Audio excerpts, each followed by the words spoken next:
look at this. This is from the Associated Press.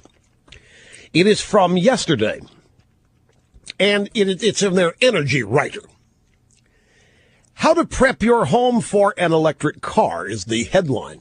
The sub-headline, to avoid potential power outages, check your wiring. Oh, and get this. I learned sometime last week that electric car manufacturers are having to give training to EMS personnel, emergency medical responders and so forth, on how not to get electrocuted when you come upon the car in an accident and you have to tow it or get people out of it.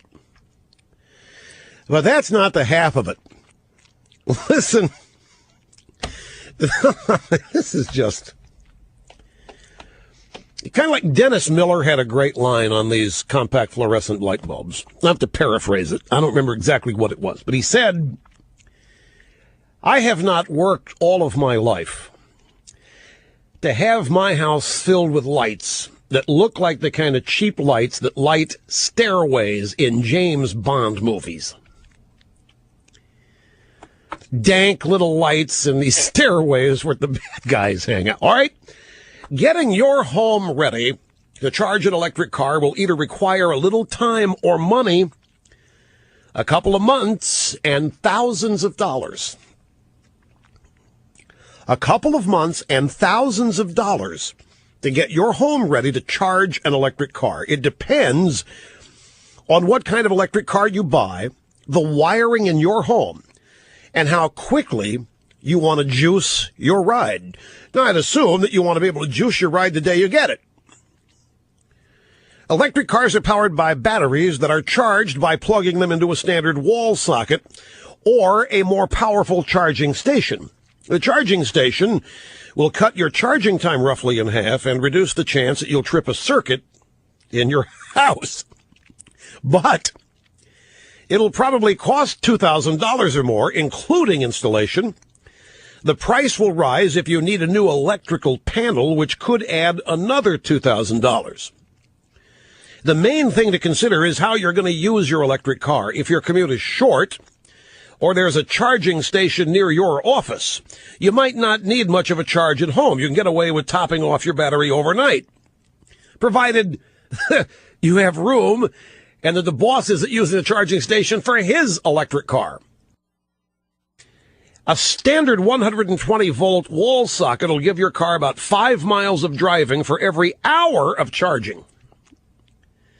That means if you had a 40-mile round-trip commute, you'd be able to charge in 8 hours.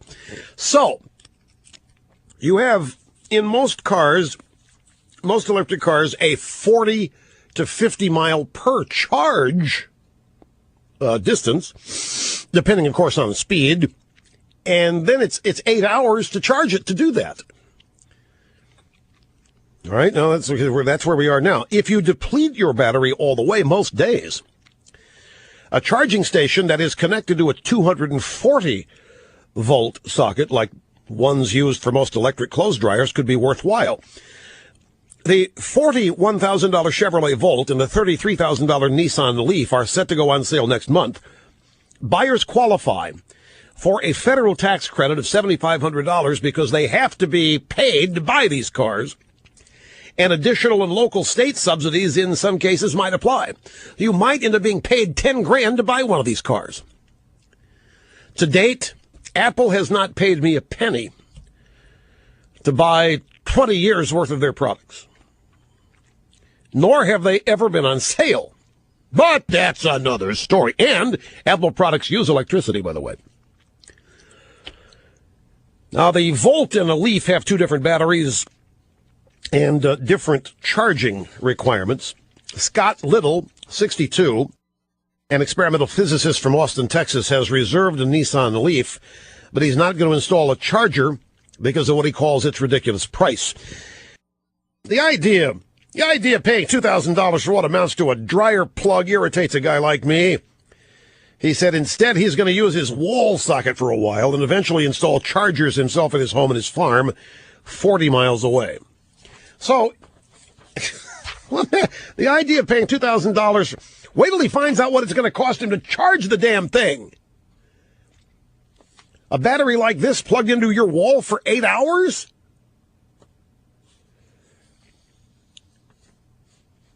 The bottom line here is you're going to upgrade your house to efficiently charge your brand new electric car.